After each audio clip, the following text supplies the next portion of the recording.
Welcome to No Boxes, Just Verses, the podcast where we go beyond the bios, beyond the titles, and we explore the lessons that have shaped today's most inspiring voices, all through the songs that have moved them.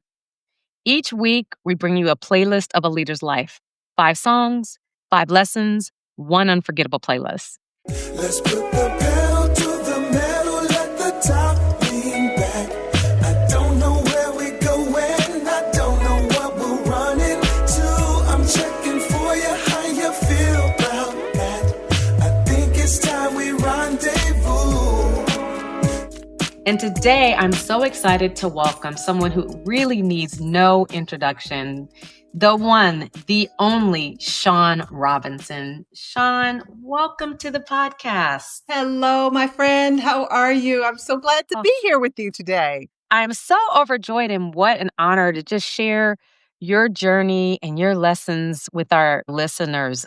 Your career and just who you are as a person is really about a lot of the lessons we talk about on No Boxes, Just Verses. You are really the quintessential example of somebody who has done it all, done it her way, and really done it in a way with grace, with poise. I mean, you're such a role model to so many. We'll get into that as we get into the podcast, but I'm just excited to have you. So let me go through your bio really quick. We could do a whole podcast just on your bio, Girl, this sister's been working. the entire podcast. But we will try to get to the juicy part because we really want to hear your journey. So today's guest is Shaun Robinson. If you don't know her already, which I don't know how you don't, you're in for a real treat. You should really remember her from her 16 incredible years with Access Hollywood, and also the face of TLC's wildly popular 90 Day Fiancé reunion specials. She covers everything from red carpets, and let me tell you, her red carpets are amazing. From the Oscars to the Grammys, she's interviewed just about everybody, every A-lister you can think of in Hollywood. But she's more than just a familiar face that you see on TV. She's a passionate advocate for girls and women. She runs the Shaun Foundation for Girls, which supports programs in STEM, health, arts, and much, much more. She's written a book to help girls build self-esteem. She's produced movies on Lifetime, acted in movies from Bruce Almighty to Law and Order, Boom Boom, my favorite, CI, and so many other things. Whether it's education, media, or women's health, I'm going to tell you firsthand, this woman has a heart to give, and we will get into that. I've been so happy to attend her Shaun Foundation events and just to see the lives that she's shaping, and hopefully you guys will get a glimpse of that. I'd be remiss if I didn't say you are a proud graduate of Spelman College. I mean, what haven't you done, Shaun? It's so good to have you on this podcast. Well, thank you very much. You know, as you go over my resume, I kind of think about these chapters in my journey. And as much as I've done, there is so much more that I want to do. And first of all, I do want to thank you. And I know we'll get into talking about my foundation, but you have been such a wonderful supporter of the Shaun Foundation for Girls and just so many girls around the world. So I want to thank you for that. And I can't wait till we talk about how we are empowering the next generation.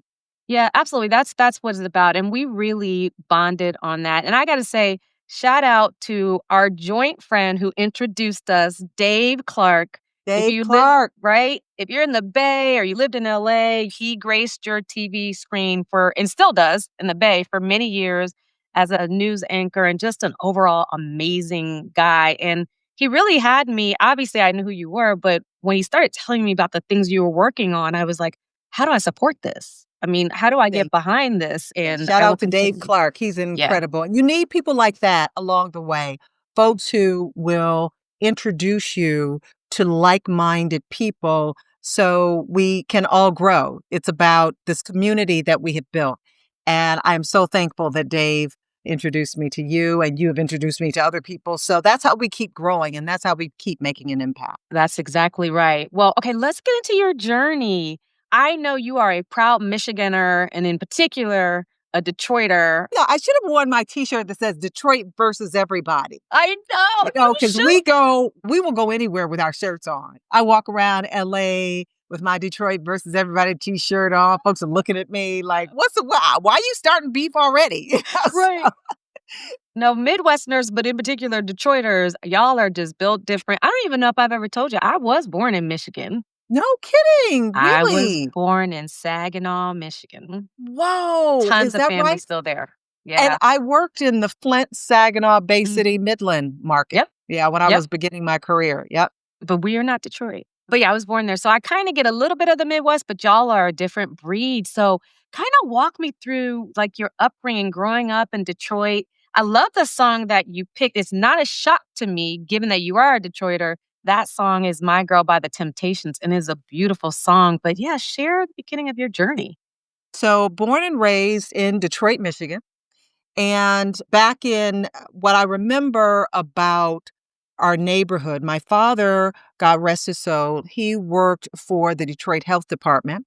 My mother eventually worked for the City of Detroit Water Department. So we had two blue collar workers who were able to provide their family with, this was, I grew up in the time where the middle class was the middle class. I mean, Detroit is the city that built the middle class. And so you had many people that worked for the car companies, Ford Motor Company and Cadillac. And you remember people having boats in their driveway because they would have a boat attached to the back of their car, or they talked about spending summers at their cabin, a time when the middle class was able to, go on vacation, send their kids to Mackinac college. Island, Cedar Mackinac Point. Island, Cedar Point. Oh my gosh, when we went to Cedar Point, we thought this was our Disney World. It Okay. was. So I picked My Girl by The Temptations because, well, a couple of reasons.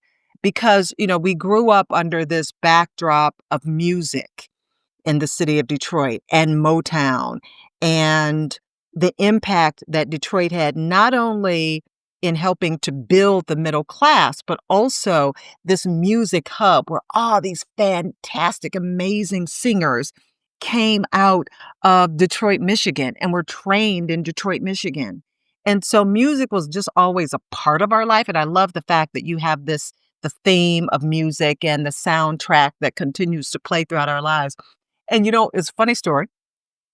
So my mom, after she was divorced from my dad, she was dating a guy who lived in, if you know anything about Detroit, there was an apartment complex or apartment building, high-rise building called 1300 Lafayette.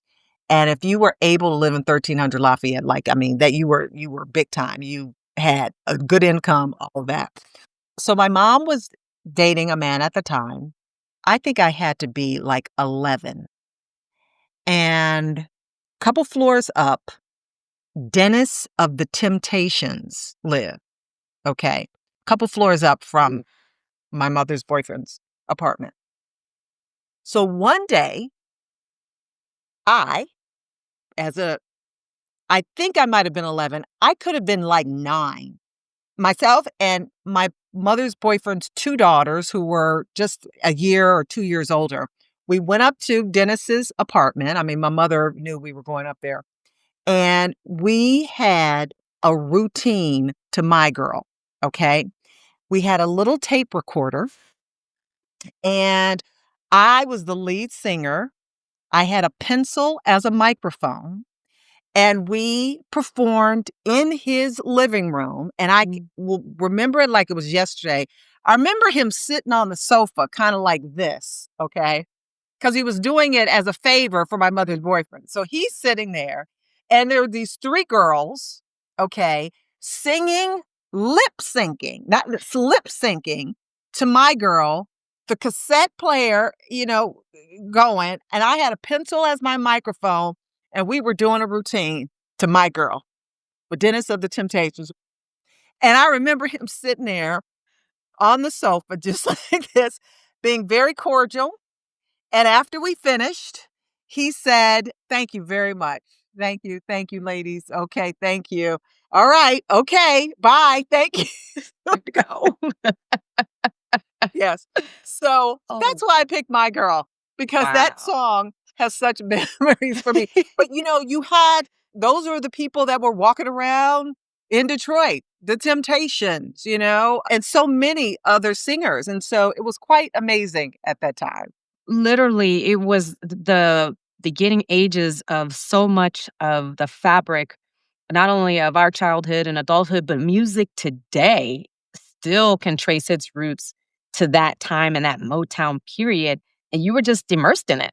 It was your normal everyday. It wasn't, like, different for Yes. you. What a time to kinda grow up and be molded.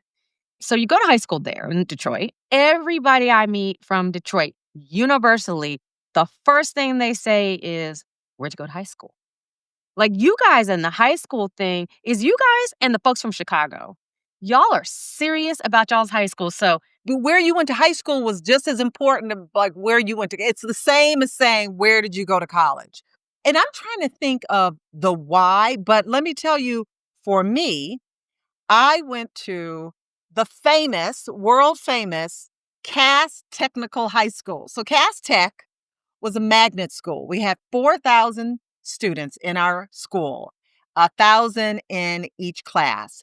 The building at the time was 8 stories. Okay, so first hour, you could have a class on the first floor. Second hour, you could have a class on the 8th floor. Okay, so it was the school was huge. And it was a magnet school located near downtown Detroit. So first of all, you had to have a certain grade point to get into Cass. Otherwise, I would have gone to the neighborhood school, which was called Mumford at the time, but I was able to go to Cass Tech, and it provided such a rich education. But what's funny, in speaking of the music theme, my first day at Cass as a ninth grader, we were assigned homeroom classes. Okay. So I go into my homeroom class. We had a homeroom teacher named Mr. Kraft. Now, Mr. Kraft, I remember like it was yesterday. First day we were in class. Now he's, trying to be a big shot.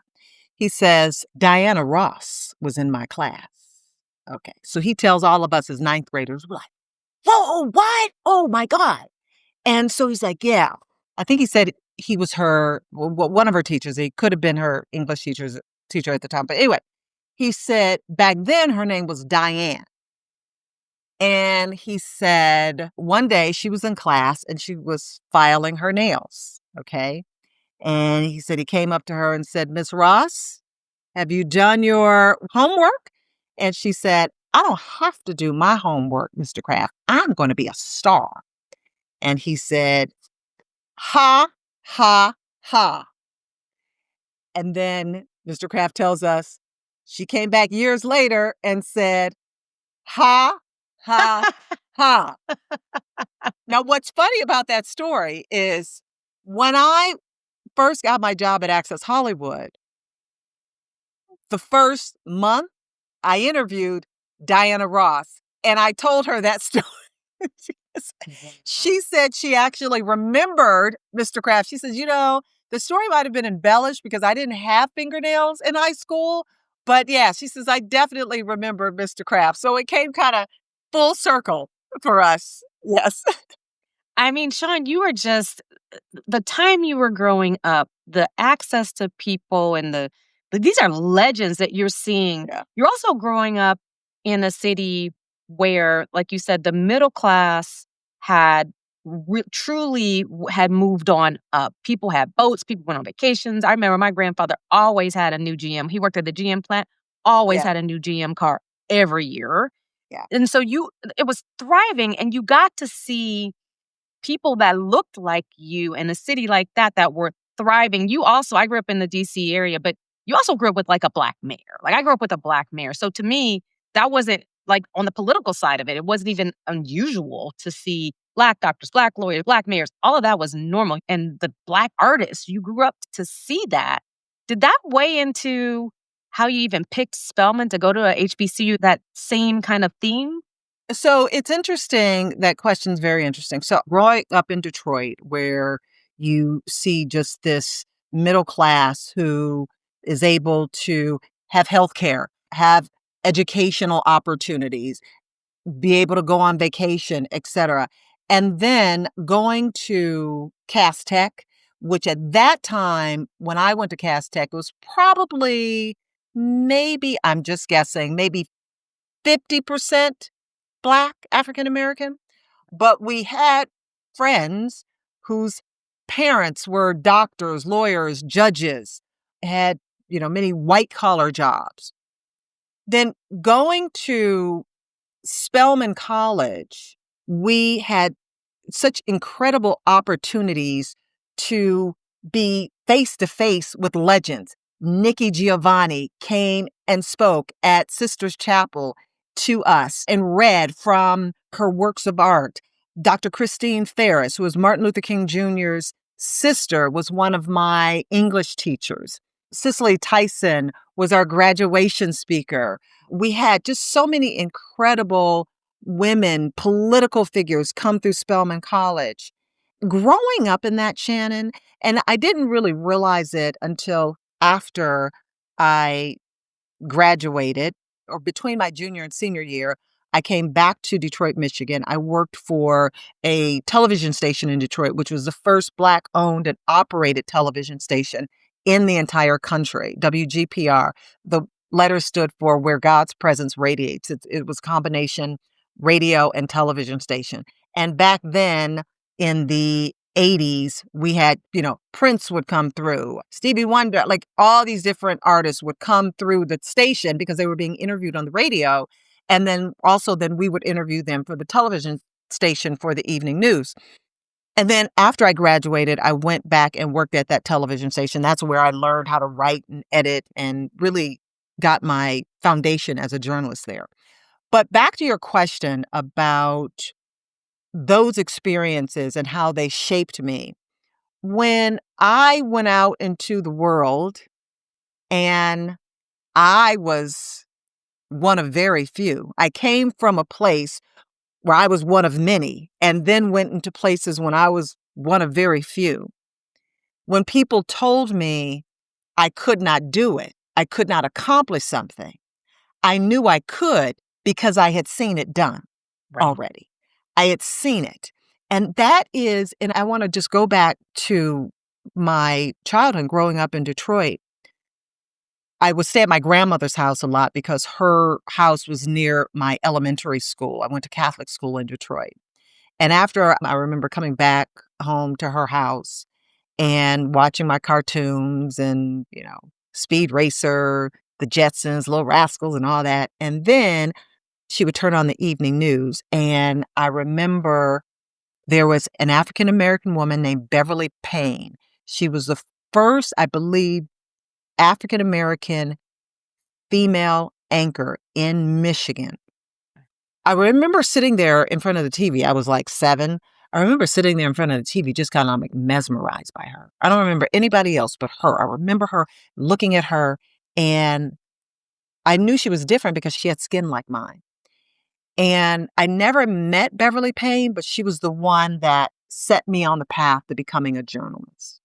So getting out into the world, when I came upon all these forces that said you could not make it because of the color of your skin, did it affect me? Yes, but I knew they were wrong Yeah. because I had seen people who looked like me who had accomplished so much more. Yeah, I mean, there really is no substitute for being able to see it, to believe it, like that saying goes. It just is a true statement, and so many examples of that. And I've talked to various leaders of various backgrounds, and it is kind of a universal thing. I mean, I have a saying that says nobody makes it to the C-suite or the top alone. Even people who come from family money, their family helped them. But what they saw was somebody they identified with that looked like them achieving.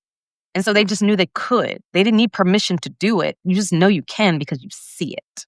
Yeah, it makes a difference. So, okay, so you go to Spelman. This next song you picked, it's a really happy, lively, fun song. And so I'd love to get kind of where you are in your life and why you picked up the song. And it's Dancing in the Street by Martha and the Vandellas. Yes. And so I picked that one, number one, because it's a Motown song. And it really goes back to growing up in the city of Detroit. And it's so interesting. Whenever I go back to Detroit, and I love my city, and I was always a champion for my city, even when people were saying, last one who leaves Detroit, turn the lights out, because it went through a very tough period for decades. But now the city has experienced a renaissance and a rebirth. But every time I go back there, I kind of feel like that dancing in the streets because it makes me so happy.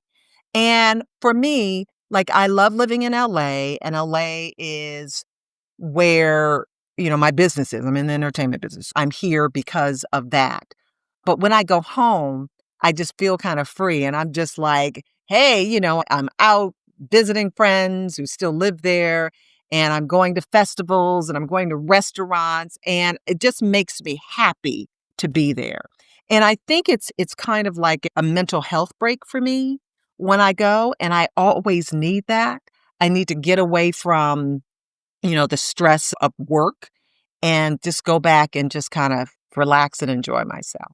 It's like your Cheers moment. It sounds like it's like Yes. your Cheers moment where everybody Yes. knows your name and they always stay the same. They're glad you Yes. came. All of those things. And Right. that song, I right, love just that. brings right? It's your Cheers moment.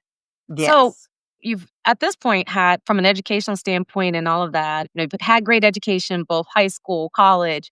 You started kind of your first job in your career. Let's talk about now how your career starts progressing and then you make it to Access Hollywood. And it's interesting, one of the songs that you picked kind of to go through the rest of your journey at this point is I Wish by Stevie Wonder.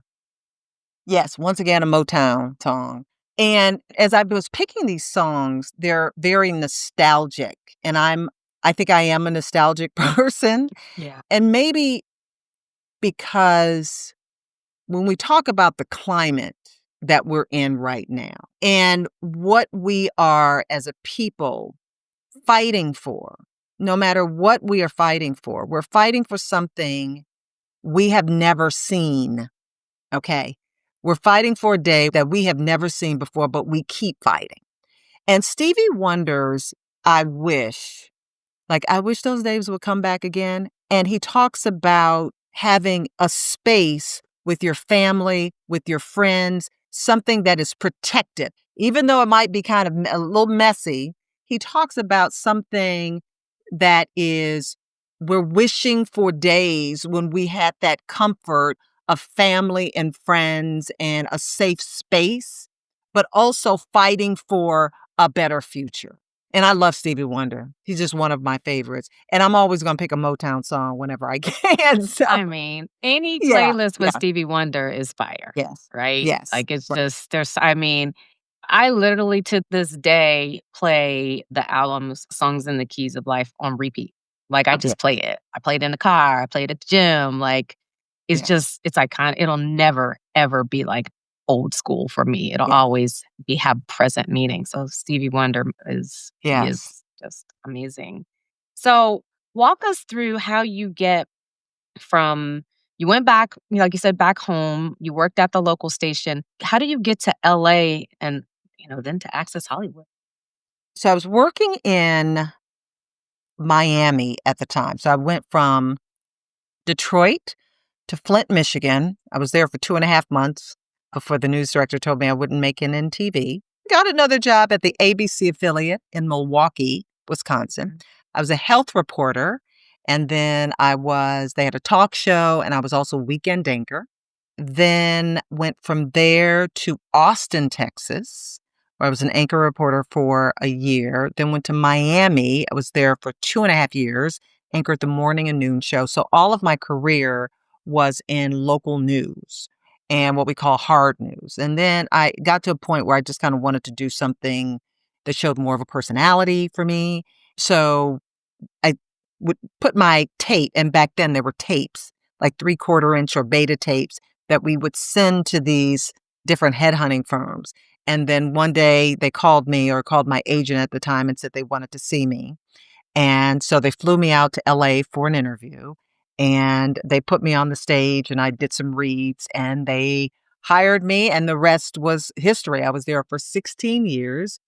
Started off as weekend anchor, weekday correspondent, and then it became I was anchoring every single day or doing a report every single day.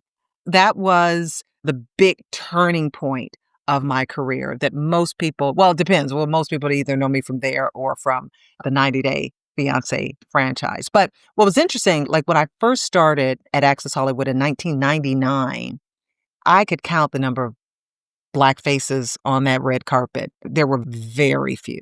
I remember there were not many at all. And I love today when I see like all of the people of color and the diversity on the red carpet now. So that is something that I've seen in the entertainment industry that has really changed. And I'm so happy that it has. I'm so glad you went through that background because what often happens, and maybe this happens to like 1% of people, but for the most part, all the leaders I've been talking to in No Boxes, Just Verses had to grind and really work their craft for years. It's not like you just showed up at Access Hollywood in LA. You really had to put in the time to A, just be really good at your job. I think B, to be confident. Maybe there's a little bit of luck and timing and all that sprinkled in, but you're prepared. This is like not a hand me out. And so I, especially for younger listeners, I want them to understand they see the end result and think that you just got there pretty quickly. And no, it was a lot of hard work. You had some disappointments. You had somebody, it doesn't surprise me that it was up in Flint, Saginaw, Midland, that especially back then, that there was that attitude of you'll never make it. That's actually why my dad left Saginaw, because he tried to get a managerial position at the GM plant. He just got his degree from Michigan State. And it was a formal management program. And they told him, we don't care about your degree. You should just go work on the plant floor with your dad and your father-in-law. Like, that's the most you can achieve up here. Like, that's just what it was, especially back then. You had those setbacks and people don't see that. Yeah. So back then, how it used to work is you work at a small market, you work your way up to a medium-sized market, then a large market, and then you get to a show like Access Hollywood. And so I had followed that path where I had started at, I'd worked in Detroit, but then went to Flint, then Milwaukee, and then Austin, Texas, and then Miami. And because I had this journalistic background, that's what the producers at the time thought was very valuable because they didn't want somebody who just didn't have any training. They wanted somebody who had live training, even though our show was a tape show still. Somebody who went out, was able to do stand-ups, was able to interview people on the spot and come back and read copy and all of that. And the business has changed a lot. And a lot of young people ask me today, how do you make it in the entertainment business today? And it's very different. The, for me, the advice that I give is that there is not just one path. But I will say you have now control, more control than you had before. You don't have to wait until somebody calls you to go out and do interviews. You can create your own podcast, your own YouTube channel, your own whatever, and you start doing it yourself. And there are a lot of, depending on where you're trying to get to, there are a lot of people who have been discovered, if you will, online and now work for television shows. But listen, can you get a job and just be cute? Sure, you can. Happens all the time. But if you want to have longevity, Yeah. you need a skill set that is more than that because that can be replaced the next day. And if you are innovative and if you are talented and if you work hard and if you are committed to bringing excellence to your craft, there will always be an opportunity, even if you are the one that creates that opportunity.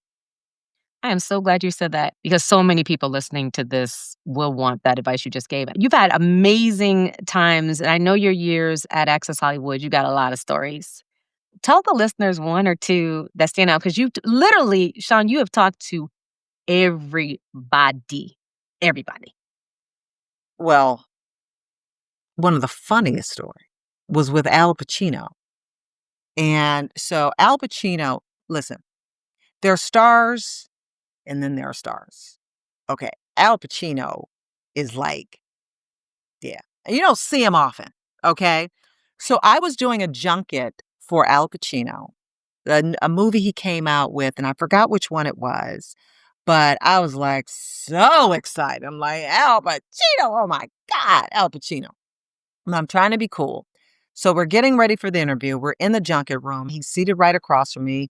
Very nice pleasantries, whatnot. And then I see a crumb of food on his mouth. And I'm thinking, oh my goodness, I don't want to start this interview. And this crumb is on his mouth. And then after the interview airs, his people are going to be upset.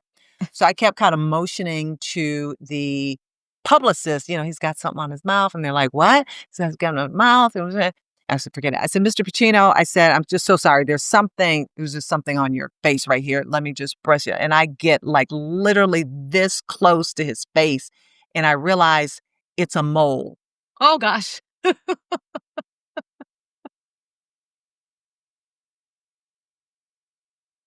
And I said, Mr. Pacino, I am, I'm so sorry. I said, it's just a mole. Sorry. And the whole room just burst out into laughter. And he was really cool. He goes, just call me Mole Man. And we had a great interview after that. But I got to tell you, that was a moment I just thought I just want to snap my fingers and just disappear. So, That is oh my gosh. So, so Shaun, you do that for a long time. You are a big part of the fabric in our household. I remember many a night because around that time, I was having my kids, and so I'm watching a lot of TV while I'm nursing, and your stuff used to also repeat late at night as well, and so I would catch you late at night because 'cause I'm doing baby duty at night. So you're like the fabric of our household, but then you leave, and walk us through what's next in your journey. so being there for 16 years, at some point you have to go, okay, what is next? Hmm. And the business itself had changed a lot. There was a time when we first started that, you would never, ever in a million years show what's called paparazzi video. I'm talking about the celebrity coming out of the bar and they're stumbling and. Then entertainment started getting to be that, which was a lot different than how things were when I started in 1999. Remember, I started before Facebook, before Instagram, before YouTube, all of that. And in my latter years there, celebrities they started pulling away. Like when you think about your A-list celebrities, you might get them on a red carpet. But in terms of, we used to go to do at homes with people, like the big stars. We would go to their house, go there, sit there, and they'll show us their bedroom. Like that stuff is over. And there are many big stars that they're like, when you think of like your big stars that have 200 million followers on social media, they don't really need a television show that has a million people watching. It's a lot different today. And a lot of stars, they might bypass what we call traditional media and go on podcasts.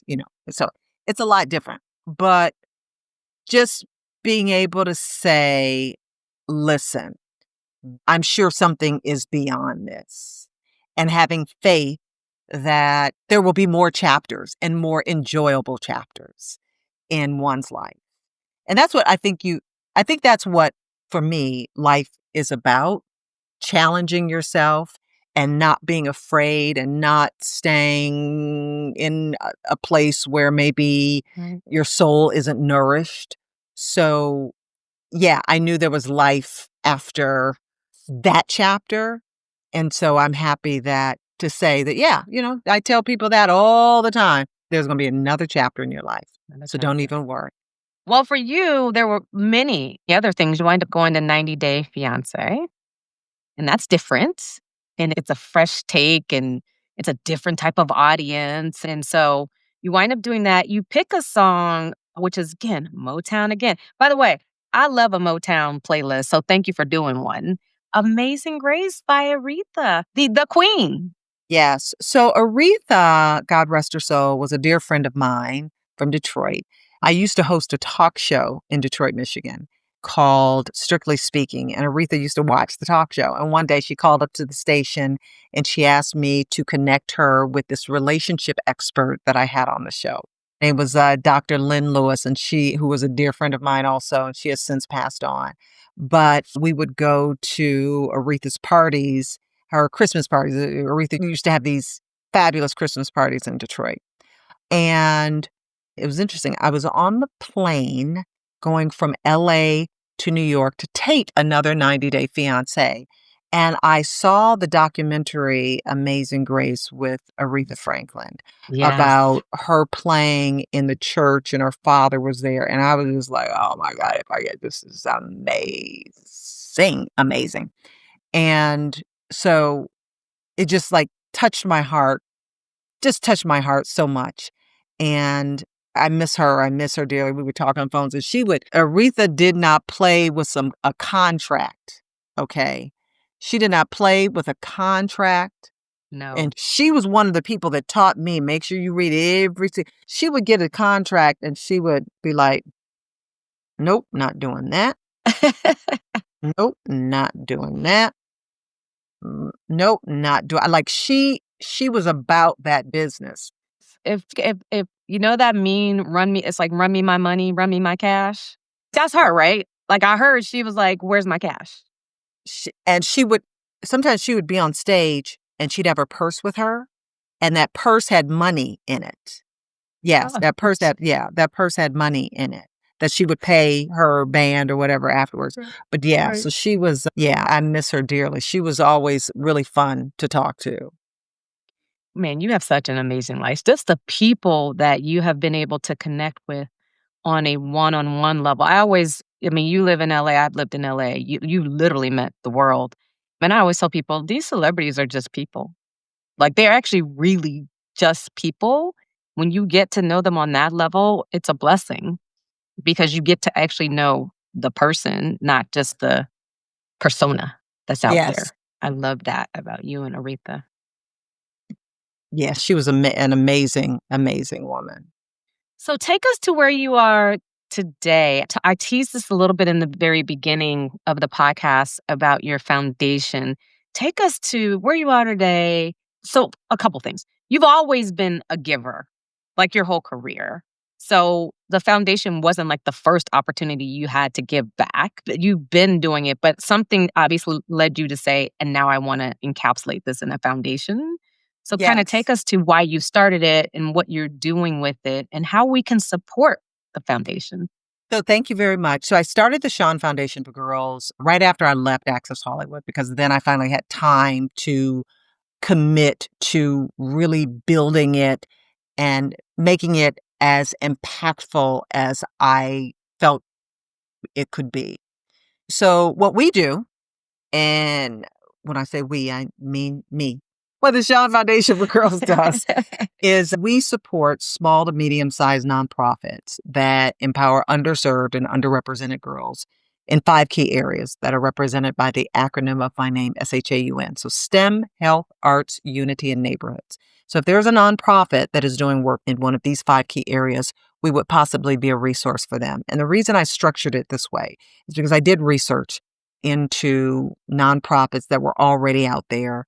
And I found that I did not want to recreate the wheel. I knew there were great nonprofits that were doing the work, that had the experts, the soldiers on the front line.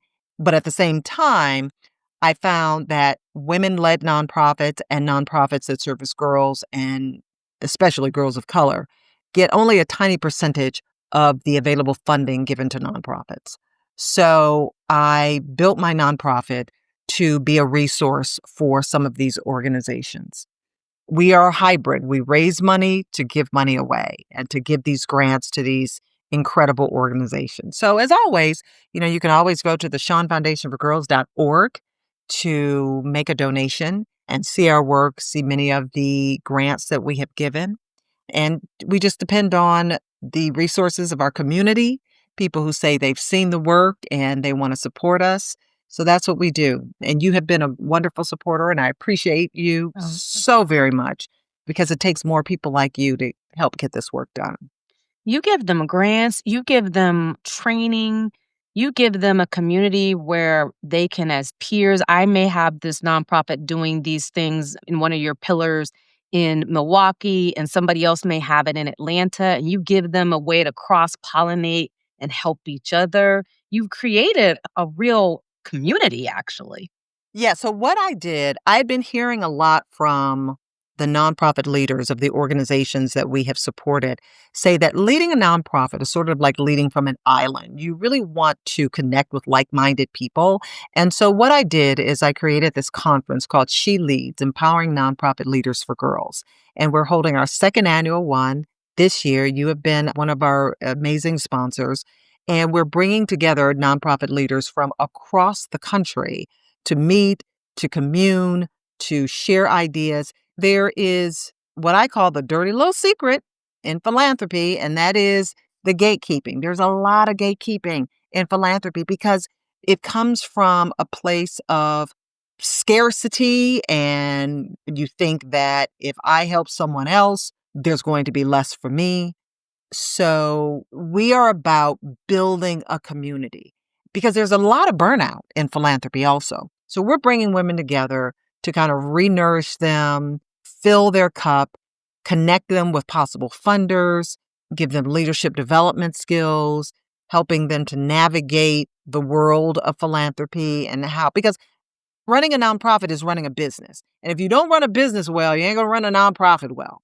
So this helps them get those skills to run their nonprofit organizations more effectively and with more impact. I mean, here's the reality, especially in this day and age. We need more community. We need more coalitions. We need more coming together and not being divisive. And having attended, like you said, your summit before, it is completely that and bringing together this community. So I thank you for putting your blood, your sweat, your tears. You don't have to do this, but I Girl. think it's who you are.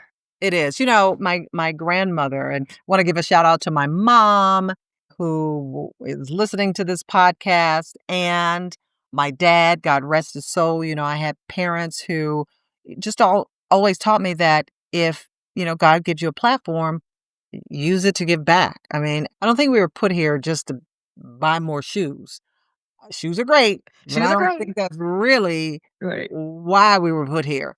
Yeah. So, what is going to be of lasting impact? And it's just, once again, helping the next generation. Yeah. Well, the song you picked for this stage of where you are today is by somebody that if people who really know me, know that I'm obsessed with him. Like I paint my toenails with his sign every time I go to get my nails done. Like the people there, like they just know the sign. They barely know who he is, but they know the sign.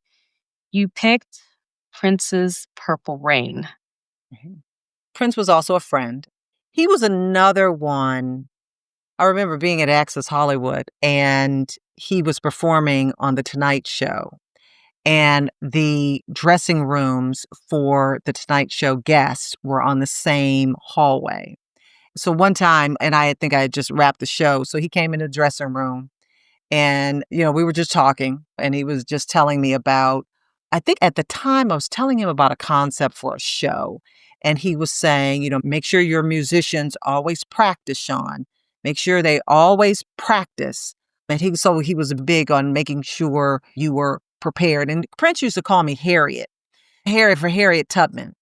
And he would say, one time we were in Las Vegas and he was performing at a show. And then after, like in between, he came down and sat at my table. I was telling him something. I was like, something about, I don't know, they're not treating me right or whatever I said. And he'd be like, you going to be Harriet or not? Prince's message to me was always create your own. And don't think that anyone is sort of your master. But yeah, he was a great teacher of mine in terms of knowing your value. One time, he was telling us this my God, he was so funny. He had a real sense of humor. He was very funny, and you could just sit there and listen to him all day long. I remember, like, when I saw that I was watching the news, I was watching CNN, and there were reports that he had passed away. That was just a day that really changed me forever because it was a friendship that I really, really valued. So Yeah. God rest his soul, and may we continue on with his legacy. Yeah, I mean, there's a handful of people that I will always remember. In his death, I remember where I was. I remember what I was doing. I remember my husband called me and said, "Do you need me to pick you up? Are you gonna be able to drive home?" And I didn't know him. So to think about the legacy of somebody you knew him and that it cut as deep to somebody who didn't even know him.